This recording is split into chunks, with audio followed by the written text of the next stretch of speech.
Okay, so today is the last day of Lyme Disease Awareness Month. I've been trying to be vocal about my battle with Lyme disease and co-infections that you get with Lyme disease. There's also a lot of things that are connected to Lyme disease that people don't realize. You see, I suffer from chronic Lyme disease. There are some doctors who don't believe that Lyme disease is able to be chronic, but I am one of many people who suffer from late stage chronic Lyme disease. You see, we also have neural Lyme. That means that our brains are infected. Everything in the body is infected with a bacterial spirochete. There's also parasitic spirochetes inside us. You see, we don't just suffer alone. We have so many of us who do, but unfortunately, the alone part that we feel is due to not really having many people to talk to about our illnesses, or not a lot of people want to believe that Lyme disease is real and that it's debilitating and that it's uncurable. You can hit remission, but it can come back. That means that it's lying dormant, and it can lie dormant for up to 10 or more years, and then out of nowhere end up coming back and changing, or just getting stronger than what it once was. You see, Lyme disease is a very controversial disease out there. It's been controversial for over 40 years.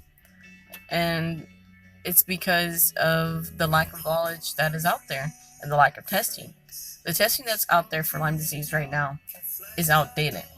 And it should be, you know, updated because it can save so many people's lives, and we don't just end up dying from our own hands. We also end up dying because our organs end up overworking. Right now, my heart is overworking, my kidneys have to overwork, my liver is overworking. Um, I have the infection infecting my liver already.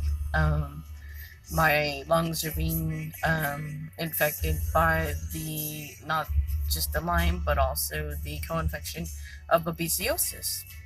It is a very strong co-infection. Co-infections can be worse than Lyme itself, and it's not easy to treat this disease and its co-infections. You're either on oral antibiotics or IV antibiotics, and it's not cheap. Not a lot of insurance companies or insurance itself can cover your treatment plan. It's $3,500 just to get a PICC line inserted inside, to start the IV protocol. Meds alone is pretty expensive. You have to be on not just meds to treat the Lyme bacterial spirochete, but meds to treat the co-infections that you have. Most of us end up having two or more co-infections with Lyme disease. You see, it's very important for us to share our story. Sometimes we don't feel heard. If you would, please share our story, or if it helps you, share it. You don't have to if you don't want to, but if it's something that you feel in your heart to share, just do. It's important that we let our everybody know that Lyme disease is out there and that anybody can catch it. You can get it from a blood transfusion. You can get it from any type of insect that can bite you. Ticks are not the only insects that can carry this. A lot of people think that ticks are the only things that can carry this, but that's not true. Ticks can carry it, of course, but spiders, mites, fleas, flies, lice, anything can actually end up giving this to you.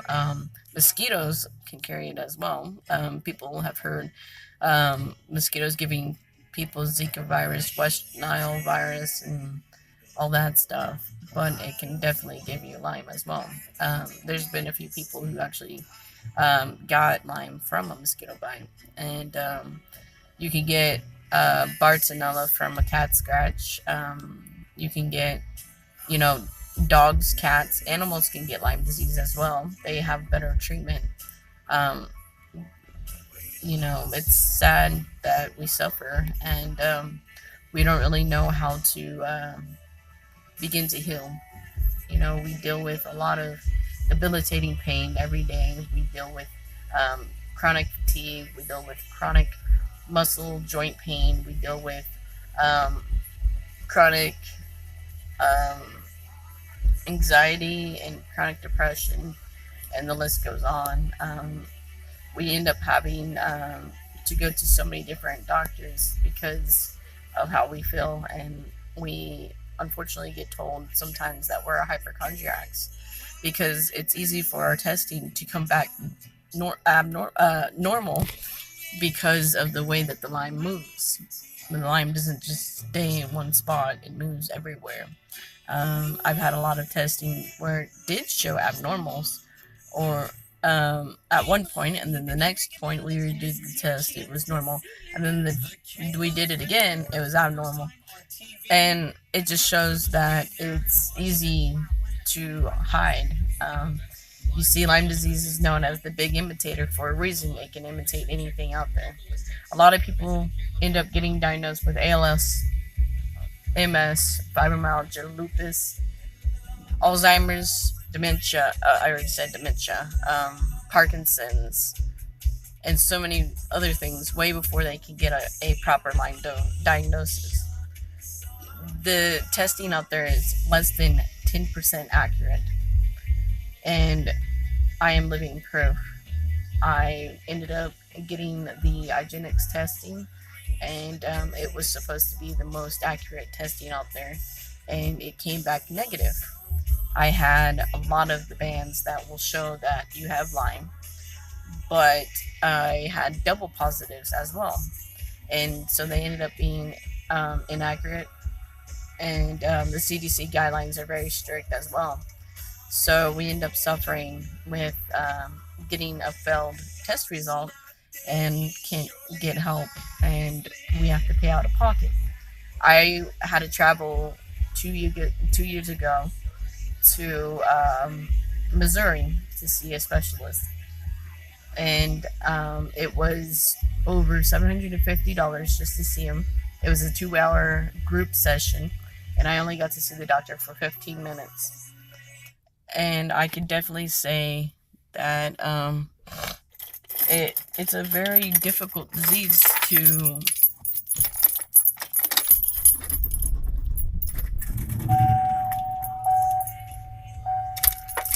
treat, and I have mast cell activation syndrome, which is also a connection to Lyme disease, and it makes my treatment more difficult because I'm allergic to oral antibiotics because of the dyes that are inside them, and IV is very difficult for me to get because I can't afford it. So I've been off treatment for 3 years, and I'm suffering. I'm having increased pain in my legs every day, and it's hard walking because of the pain. And I have insomnia. I end up waking up so many times during the night. Also because I have interstitial cystitis, which causes inflammation in the bladder, and it's not curable as well. I also have the Bartonella, which is a co-infection for Lyme, and I also have babesiosis, which is another co-infection of Lyme. All I do now is I try to treat some of the things that can be treated. It's hard, but I'm just trying hard to fight every day, and it's going to be with me for the rest of my life. I'm not the only one out there that's suffering. There's so many people. There's kids who have this. There's babies who are born with this. I don't know if I've gotten into how much it's transmitted. I said blood transfusion, I think, earlier. You can also end up giving it to your baby if you become pregnant because it goes through the placenta and into the baby's brain. It's being tested as a STD. It's been known to be in our bodily fluids. That's why it's kind of like an STD. You know, it's very easy to catch. You know, ticks are there. They're increasing the amount of being here. Um, there's so many different species of ticks that can carry this disease. Most people just know about the Lone Star tick, the dog tick, and some other type of tick. But unfortunately, you know, there's so much things that we still need to learn. And unfortunately, um, it's a slow learning process. Hopefully, though, one day we can have better testing and we can have better knowledge about this disease. In the meantime, it's time for us to sit there and just become our own advocates and share as much as we can to others.